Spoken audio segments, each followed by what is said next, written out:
Britain has undergone a huge change in the last few years. Since 9/11, the state has developed a very different view of its citizens. New surveillance technologies are penetrating every aspect of our lives, and we don't even know it. Across the country, millions of cameras are watching us.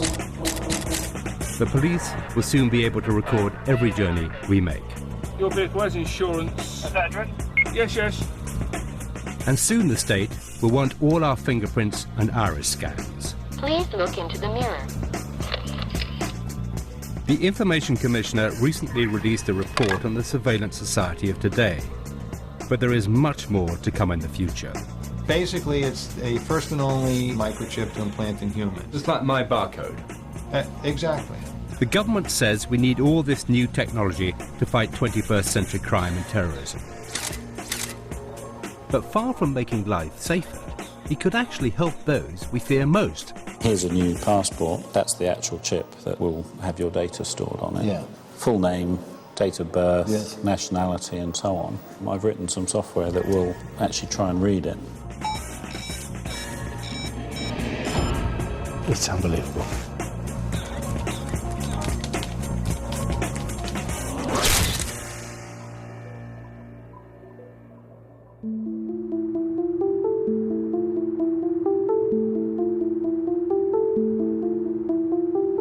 The state now has powers to probe and pry into our lives that the dictatorships of the past couldn't have dreamt of.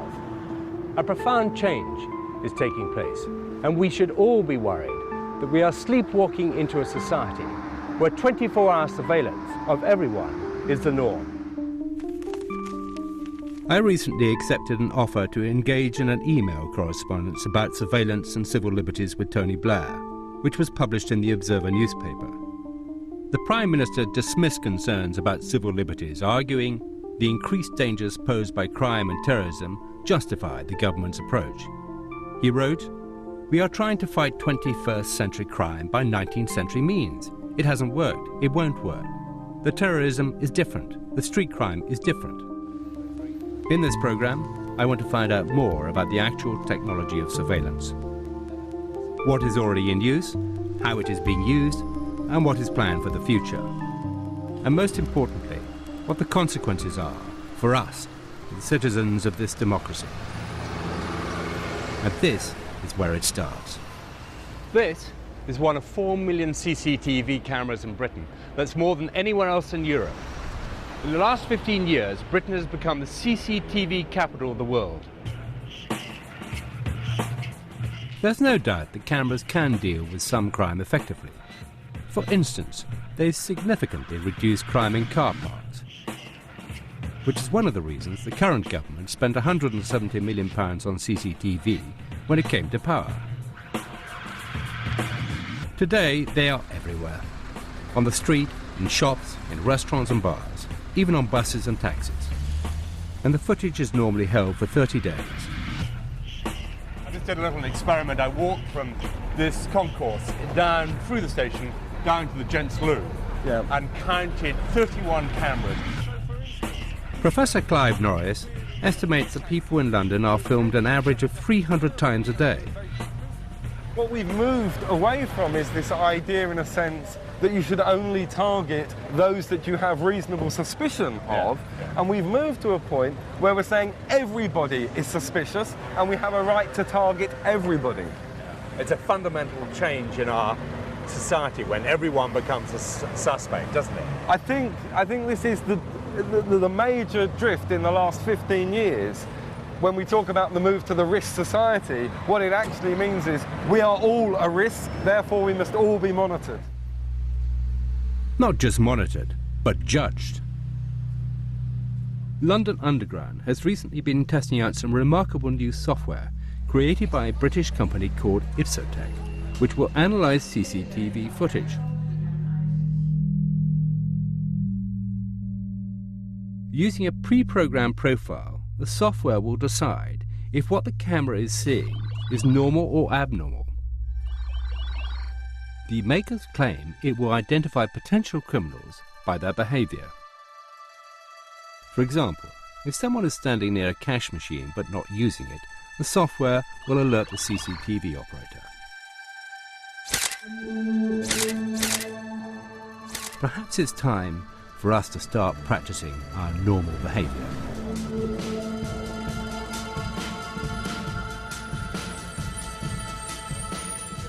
In response to the increase in surveillance, the government has introduced laws intended to give us greater access to our personal data, including CCTV footage. Heather Brooke is a journalist specialising in data protection law and the Freedom of Information Act. She believes that in practice, these laws are failing to deliver what they promise. It's a one-way system where they're demanding all this information from us, and yet on the other hand, they're not giving it back.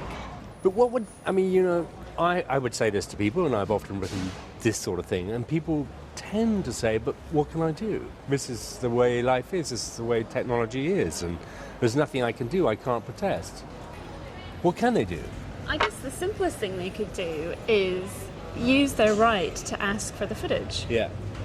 And how do they do that, actually? What they do is they make a request, it's called a subject access request, yes. And you use the Data Protection Act, yes. And you ask the authority who owns the camera for the footage of you. Yes.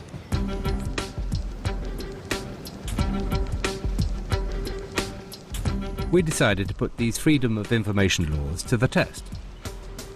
There are hundreds of cameras around the Houses of Parliament and Ministry of Defence.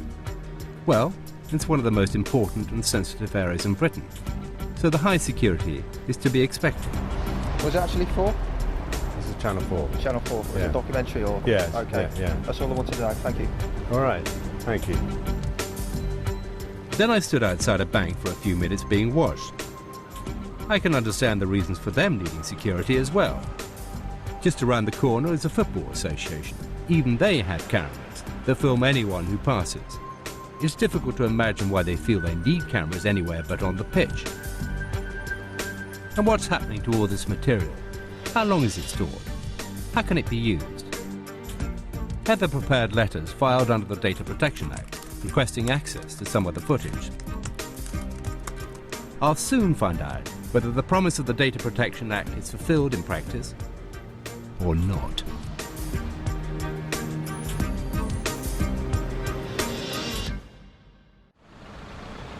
In the last few years, software has been available to allow computers to read car number plates. This automatic number plate recognition technology is used in speed cameras and on a huge scale to enforce a congestion charge in London. Go ahead. Bye-bye. Bravo Uniform 04 Tango Zulu Golf. Your vehicle has insurance. At that address? Yes, yes. Now it's been developed further and has been linked to the vast police national computer database. Here in South London, it's been used to track every vehicle that passes, up to 60 cars a minute.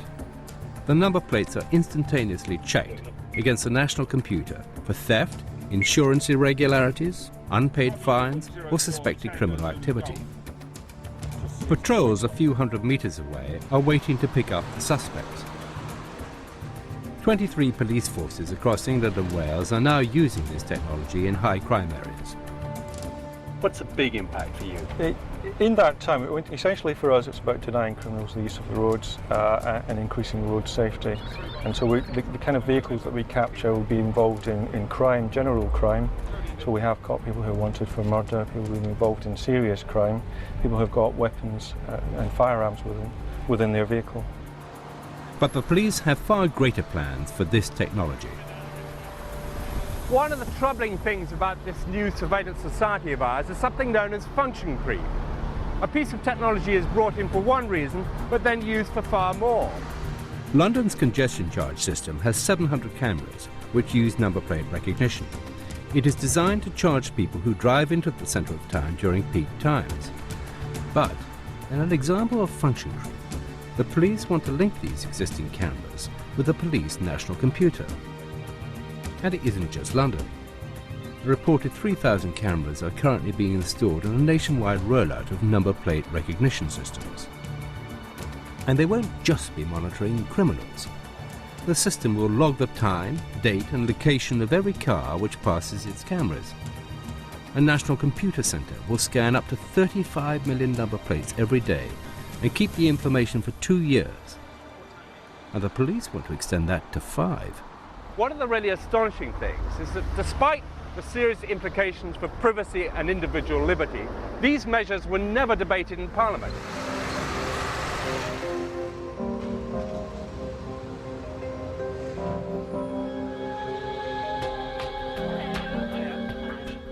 We were waiting for a response to our request for CCTV footage. But I also want to know more about the cameras used in London for the congestion charge. I've got 2 more requests that should be coming through at the end of this week. The one about the congestion charge cameras.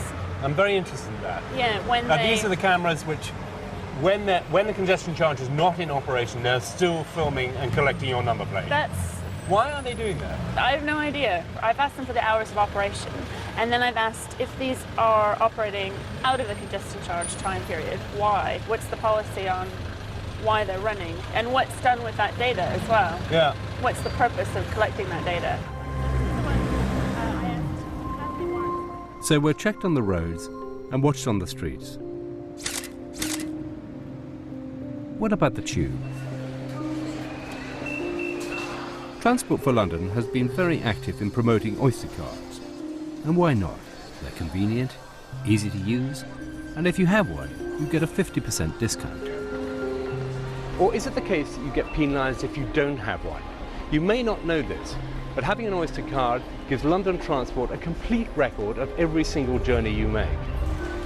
Every trip you've taken in the last 8 weeks has been recorded in a database. The time, the start and finish points, all linked directly to your name and address. So now, there can be a record of your movements as you walk, drive, and travel on the tube. Whatever next?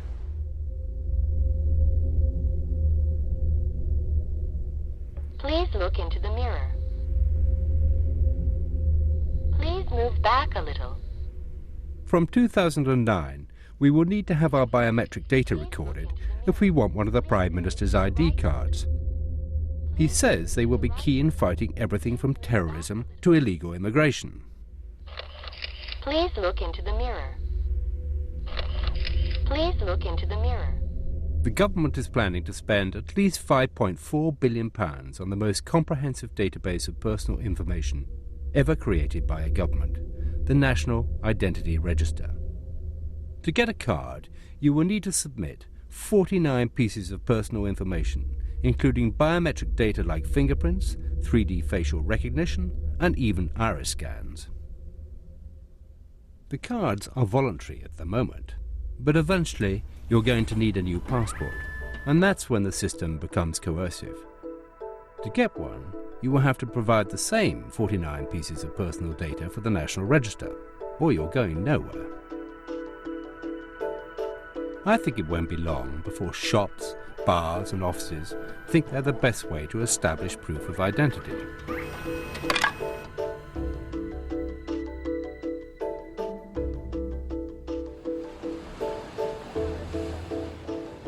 I don't mind identifying myself with a passport or a driving license or a simple plastic identifier like this. What I do mind is giving 49 pieces of information about myself to the National Identity Register. And this database isn't passive. Every time your card is swiped on the terminal linked to the NIR, it will register the details of where it was used. In effect, the database will start tracking your life.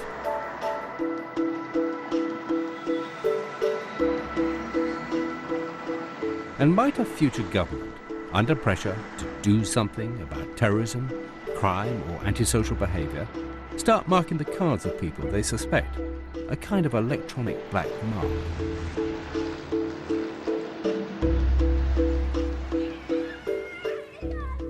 But the government is not stopping with every adult in the United Kingdom.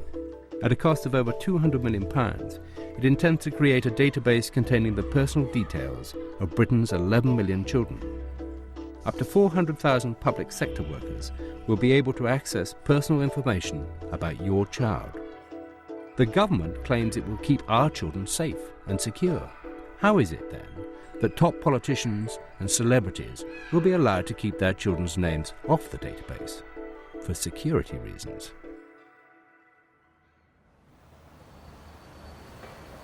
We have a legal right to see our own personal data, but how easy is it to actually do this in practice? Heather has received some early results, and interestingly, the House of Commons had sent us the tapes. So that's a pretty impressive response. I've never really known anybody to get their own footage.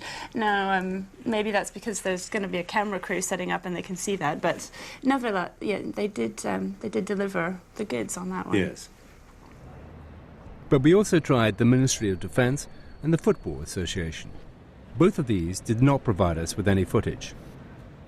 So the other big thing that came through was about Oyster cards. Yes. What I thought was most interesting about this, again, is how the police are starting to use the Oyster card database as their new toy. So from August 2004 to March 2006, there was 426 requests by the police to search the database. So that's almost a year and a half, 426 requests. In the last 6 months, the police are making 170 requests per month to access the database. After this meeting, we received a reply from Transport for London about congestion charge cameras. It said the cameras are not turned off at the weekend because it would be too expensive for someone to go around each camera and flick a switch. So even when the congestion charge is not in force, the cameras are still monitoring traffic. So what is the reason for the surveillance systems that I have seen spreading across Britain? Tony Blair argues that the events of 9/11 have changed the rules of the game forever. That the war on terror is unlike anything leaders of the past have had to deal with. And that new measures are required to fight a new enemy. This justification has been especially effective in the United States.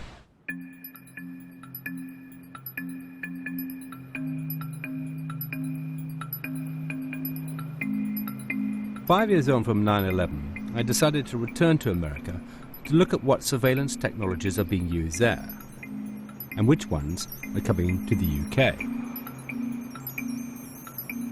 The amazing thing about the American response to the 9/11 was the astonishing staunchness of the New Yorkers particularly, which is where I was. Everyone seeming to know what to do without being told. And then, of course, much later on, and to my mind it was 10 days, 2 weeks, the shock of what had happened, the shock of this first attack on American soil since Pearl Harbor began to sink in.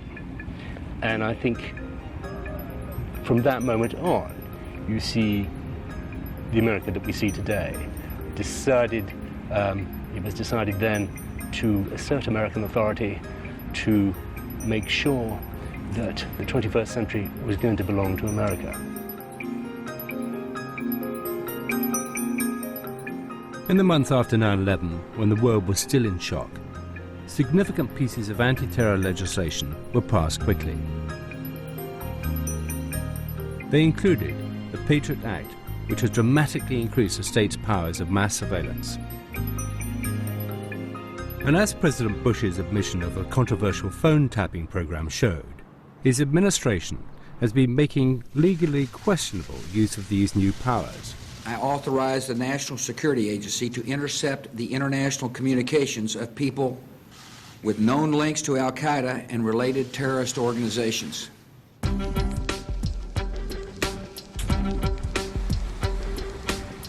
But by May 2006, it emerged that not only was the American government listening to international calls, it was also monitoring the domestic phone records of millions of innocent Americans.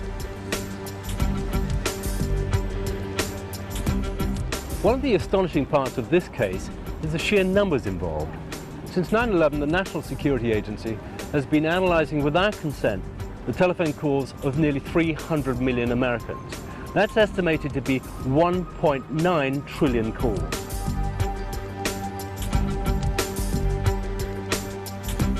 This type of mass surveillance is no longer the stuff of science fiction. The NSA phone tapping case is an example of data mining, A new technique that means the records of your internet searches, your bank transactions, credit card purchases and phone calls can all be searched in seconds for certain patterns of behaviour, such as regularly calling the Middle East. The hope is that these patterns will help to identify potential terrorists. But Jay Stanley at the American Civil Liberties Union believes that the technique of data mining is a serious threat to our privacy. We're living in a world where more and more information and data is created about us, where we pass through sensors or cameras and computers, and we buy things and we enter places and use electronic key cards. And each of those pieces of information might be harmless on its own, that you were at this place at this time. But when you bring each of those pieces of information together, they're like pixels. Yeah. You could form a very high-resolution image of somebody's life to a degree that really is quite spooky. And I think that most people, if they knew the extent of the possibilities in this area, would be quite alarmed. And it's very difficult to persuade people of the deep and lasting change it's going to bring to their lives. And that's what you do. And how do you do it? People say, I've never done anything wrong. And my answer to that is, are you sure? There are a lot of laws on the books, a lot of complicated laws in the books, a lot of laws where the prosecutors and the police have a lot of discretion to interpret the laws, and if they decide that you are their enemy, you are public enemy number one, and they have the ability to go through your life with a fine-tooth comb because your privacy has been destroyed, they will find something. Chances are pretty good.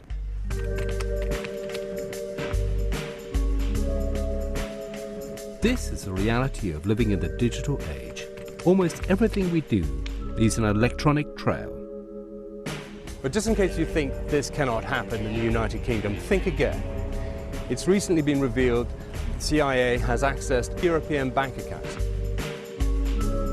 SWIFT is the international money transfer system used by 7,500 banks and financial institutions in 200 countries. It processes $6 trillion a day. In June 2006, the New York Times revealed that the CIA had subpoenaed SWIFT for access to their vast number of financial transactions. The paper claimed that the program led to the capture of the mastermind of the 2002 Bali bombing and helped identify a man laundering money for Al-Qaeda. But it also emerged that possibly as many as 20 million British banking transactions were included in the information made available to the US government. However, there's a question that nobody seems to be asking. Does the success rate of these mass surveillance programs justify their existence? Or has the public fear of terrorism been used for political gain?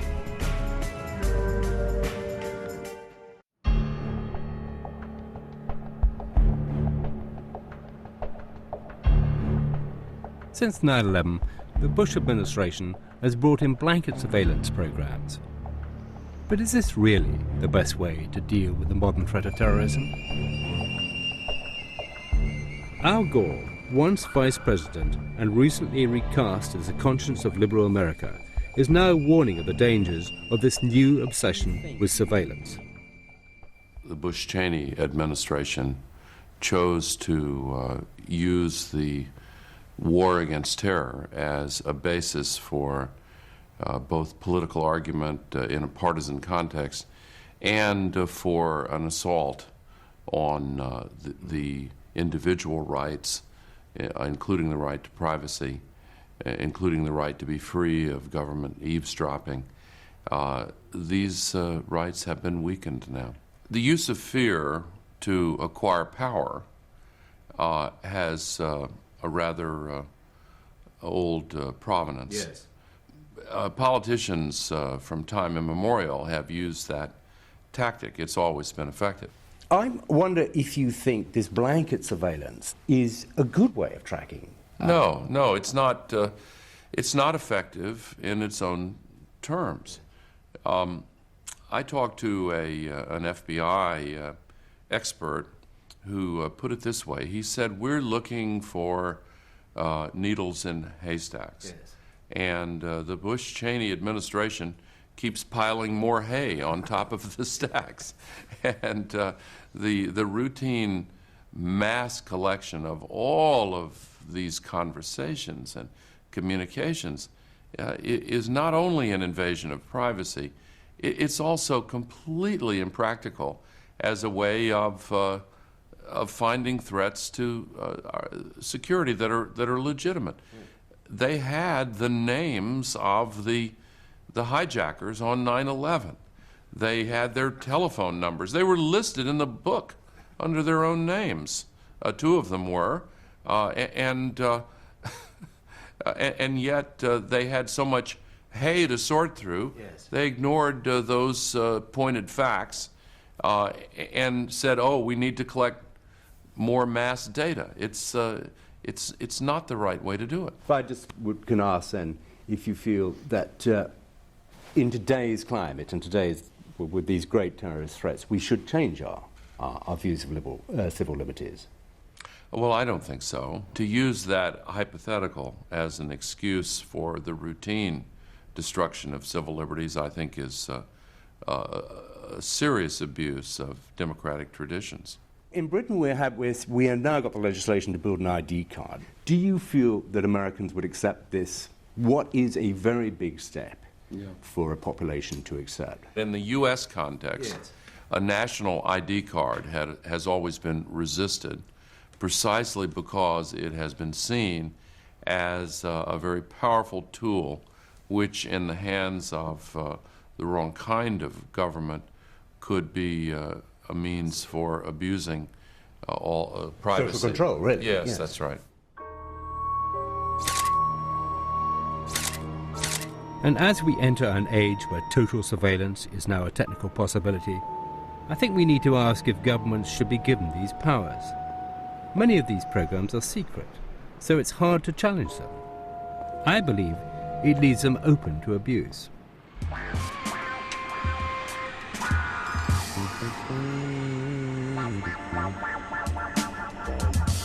And I can already see it happening at America's airports. After 9/11, flying to and in America has become a civil liberties disaster area. In response to the attacks, the US government has compiled so-called no-fly lists, which are supposed to be made up of people with known terrorist associations. There are over 100,000 names on them, and if your name matches, you will either be prevented from flying or made to go through extra security.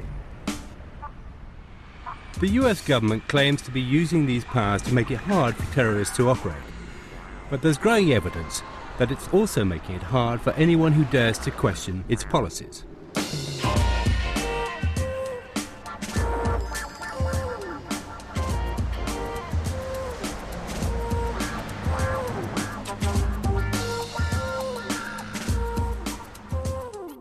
Jan Adams and Rebecca Gordon are die-hard anti-war activists. They published an anti-war paper, War Times. They believe that this was enough to put them on a no-fly list. These two middle-aged American women seem to be regarded as a threat to national security. We went to the airport with a little bit of extra time, as one always does, and got up to the counter, handed in our identification. The woman behind the counter tapped in our names. She got a funny look on her face and she said, "There's something wrong with my computer. I have to call my boss." And she went and made a phone call. We stood out in the middle of the airport and she came over and said, "I have to stay with you because I've called the police. You're on the FBI no-fly list." And she said, "I can't imagine why this would be happening to you." And we looked at each other and we thought about the 1,000 copies of War Times that we had in our suitcases. And we said, maybe. We said, well, it might have to do with the fact that we publish an anti-war newspaper. And she said, oh, and her eyes got really big. So then the police came. 3 uniformed, armed members of the San Francisco police, and they stood around, basically surrounded us and our luggage in the middle of the airport and radioed in our names to headquarters. And they said, "We have to see if you're on the master list." Master list? Okay. Well, about 20 minutes later. It took about 20 minutes, and they came back, "You're not on the master list. So we're going to have to search you," and they marked up our boarding pass. With a big red S. With a big red S, and we had special search for the luggage, and it got run through the bomb stuff. At the time, the list was secret, but it was recently leaked to the media and contained a number of very bizarre names. Even Senator Edward Kennedy has found himself being stopped at airports. As political activists, Jan and Rebecca, along with the American Civil Liberties Union, took the government to court.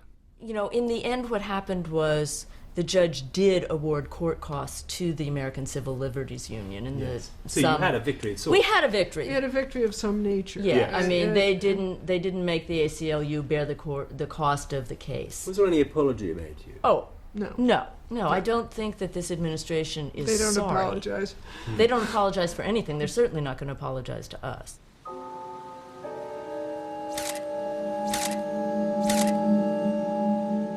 But despite the fightbacks of the civil liberties movement, it is an unequal contest. They are up against the full force of a determined and well-resourced government. Data mining and no-fly lists are already part of life in America. But what about tomorrow? What surveillance technologies await us in the future?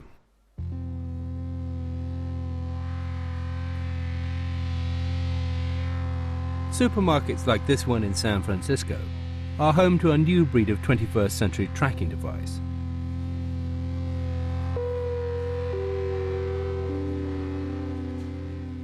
RFID, or radio frequency identification chips, are tiny transmitters that can be attached to almost any product and scanned at a distance.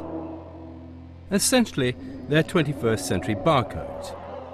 When triggered, they transmit a unique code which can be received up to 10 meters away. They are being used by stores like Walmart as a way to track products around the world. RFID allows the company to know when a product is in the warehouse and when it is bought by a customer and taken home. In theory, you can even track the object after you've bought it.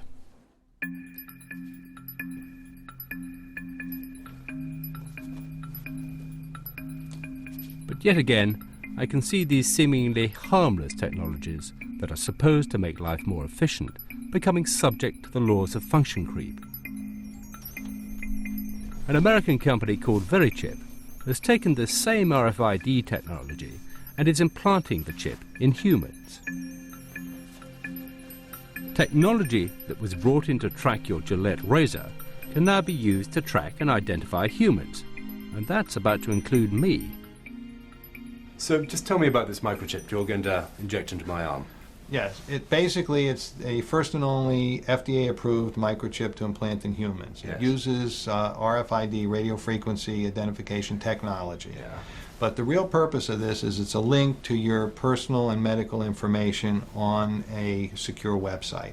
So in a case of an emergency, if you were confused, comatose, or otherwise unable to communicate and presented to an emergency room, they would be able to scan you and pick up a unique 16-digit number, which is the only thing that's on this microchip, Yes. and be able through that to access your medical record. And what's the red bit? The red is actually the antenna. Yeah, huh? And if you look right back here, there's a very small microchip, and that's actually has the 16-digit number. If you ever decided to have it removed, it can be removed. It's a simple procedure to remove it. It's like my barcode. Exactly. Yeah. So if you're ready, I'm ready. Just relax your Does this arm like hurt? this. It should not hurt at all. Okay, just relax. Mm-hmm.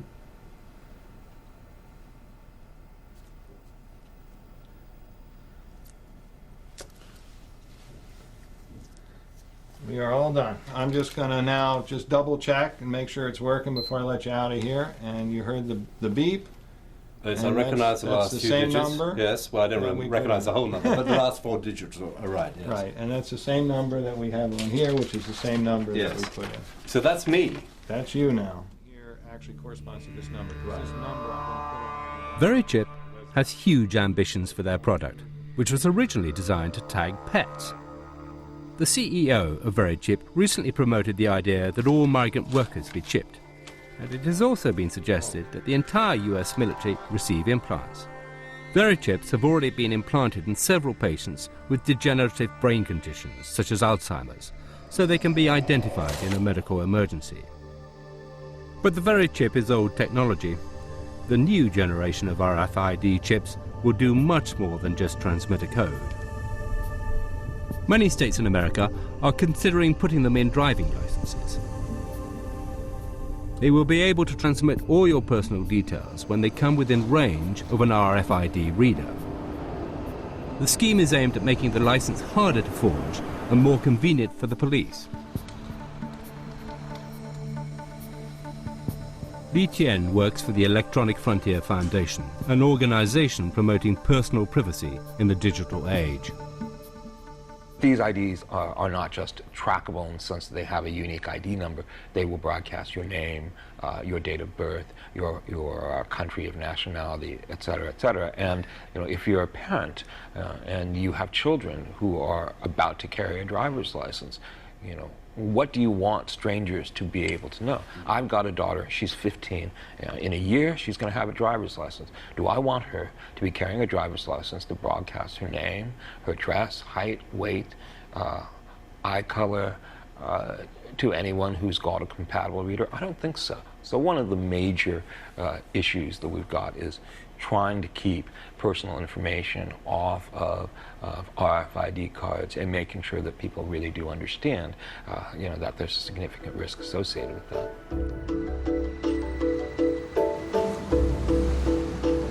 People's faith in this one tiny piece of technology, the RFID chip, is amazing. And it's not just being used here in America. The application of RFID is expanding rapidly, and it is already being used in the United Kingdom. All new British passports are already being issued with RFID chips. The forthcoming ID card will also contain similar technology. But are the technologies themselves secure? Back home, I'm due for an encounter with someone who is convinced he can prove they are anything but.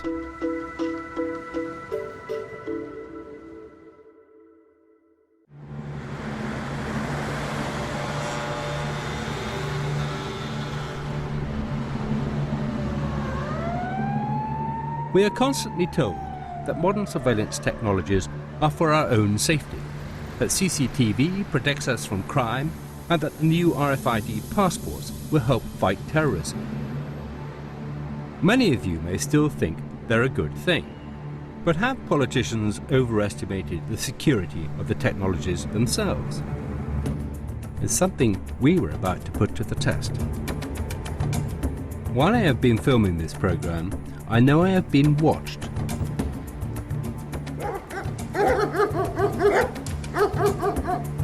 Two hours outside London is an old nuclear bunker, now used as a highly secure facility where companies protect and store private data. It is here that I was about to find out just how secure the technologies that track us really are. The first thing I saw as I entered the bunker was a monitor playing CCTV footage of me walking down a street in London.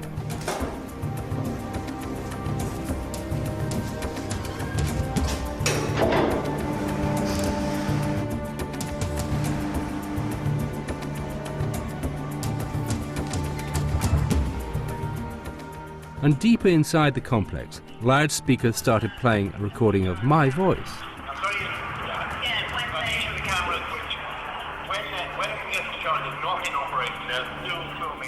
But the man who started the company based here has promised to explain everything. Adam Laurie is a security consultant who exposes weaknesses in high-tech systems. And while I have been investigating technology, it seems technology has been investigating me. Okay, so you probably recognise the voices. That's you having a meeting with Heather Brooke. He had somehow managed to make Heather's mobile bug one of our meetings. So we were bugged. So basically, yeah, the phone not only bugged you, it was also a tracking device to find out where you were in the first place. Without me knowing, Adam had signed Heather up with a perfectly legal company which offers to pinpoint the location of any phone registered with it. He then used a Bluetooth communication facility on her phone to listen to our meeting. So I was able to bring up a map showing where that phone was, drive to the general area, scan the area for the Bluetooth. Once I found it, I then, I had a visual on you guys, so I saw you sitting there. I was in a cafe round the corner, Yes. initiated the connection, told the phone to ring me, and then recorded the conversation. Right. When a congestion charge is not in operation. These... And how did you acquire these? Adam had also accessed CCTV cameras that were filming me on the streets of Soho. They transmit on a wavelength that is surprisingly easy to intercept and so allow the images to be captured. You were going to be going to this meeting in Soho, so I scouted the area beforehand with a simple handheld scanner and was able to record images from cameras pointing out on the street and capture you on your way to the meeting. Now, I mean, that's relatively harmless, they're just street cameras, but the same technology is used inside buildings for security. And actually, they're making the place less secure because they're broadcasting it to the world. So. I normally work at home and now have a wireless internet system. But apparently, this can make my personal emails and internet searches available to whoever wants to see them. Okay, so what's this here you've got here? Okay, well, you should be able to recognise that. That's an email from you. And basically, I came to your house, sat outside, scanned the street for Wi-Fi networks, found your network, and then intercepted you sending that mail. Right, so anyone could do that? Anyone could have done it, absolutely. So you can use my phone to record conversations and track me, use other people's cameras to take pictures of me, snitch my email by sitting outside in the van with a bit of equipment. What else can you do? One other thing I heard that you've actually had a chip implanted in your arm. I have. See if I can read it. Do you know where it is? Yes, I know, it's here. Okay. So that should be your ID number. Yes, I remember the last 4 digits. So that can be read with an off-the-shelf commercial scanner. Now I've done that and I know your number. I have some blank chips, which I bought over the internet. So is that what your chip looks like? That's exactly what it looks like. Right, so there's no reason I can't now program that number into that chip. Right. So have that implanted in my arm, and then I'm you. Then you're me. Yeah. Even the chip in my arm, promoted as a secure means of determining identity, could be cloned. But Adam's most staggering revelation concerned a piece of technology that almost each and every one of us will soon be carrying. I know you've been looking at the new passports and ID cards and so on, and that's a concern for me as well. I mean, here's a new passport, and this has a chip in it. That's the chip, is it? That's the actual chip that will have your data stored on it. Yeah. And my concern is, the privacy of that data. So I was curious what was actually stored on there. So I've written some software that will actually try and read it. Can you do that? So yeah, what I'm going to do now is read this one. This is my son's passport. And after just a few seconds, all the personal details stored on the passport came up on the screen. Adam had cracked the new RFID passport, introduced for its supposed security. And this, remember, is the technology that will be used in the ID card. Okay, so this is the data that's stored in the passport. So we've got his name, full name, date of birth, nationality, and so on. So can anyone pick up this passport and read it from a scanner, or do they need something else? It's slightly more complex than that. You actually need a key.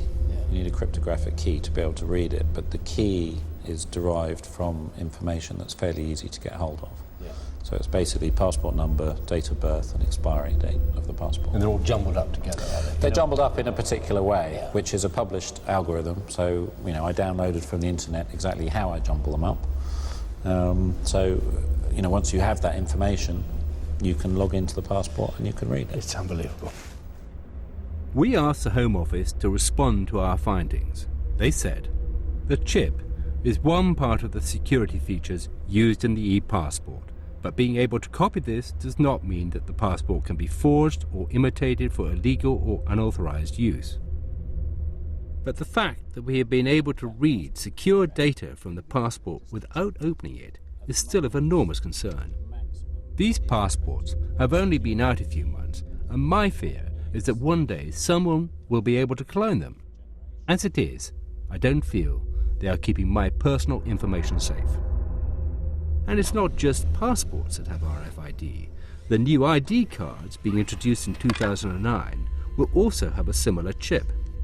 If you have very much the same technology on this as you've got in your passport, any old fool or anyone with a bit of know-how. Well, once the tools are out there, anyone who gets their hands on the tools, I had to write my own because the software isn't generally available, but once the things are in circulation, it's all public domain stuff. The irony of all this is that criminals and terrorists, the very people these technologies are supposed to stop, will find and exploit weaknesses in the system. Terrorists won't be carrying their ID cards, they'll be carrying yours. Adam has shown me fatal flaws in some of the technologies being used in the surveillance age. But despite this, their use continues to grow. So what should we do about it? I think there should be a national debate about the amount of surveillance in our society. I think we should take control of our futures rather than just letting it happen. We are already at a stage where mass surveillance of populations is a reality, reducing each one of us to the status of suspect. But the issue is not just about privacy. As we have seen, the lack of security in these new systems puts us all at risk from the very people they seek to protect us from. A terrifying picture is taking shape in my mind of the total surveillance society. Is this really what we want for ourselves?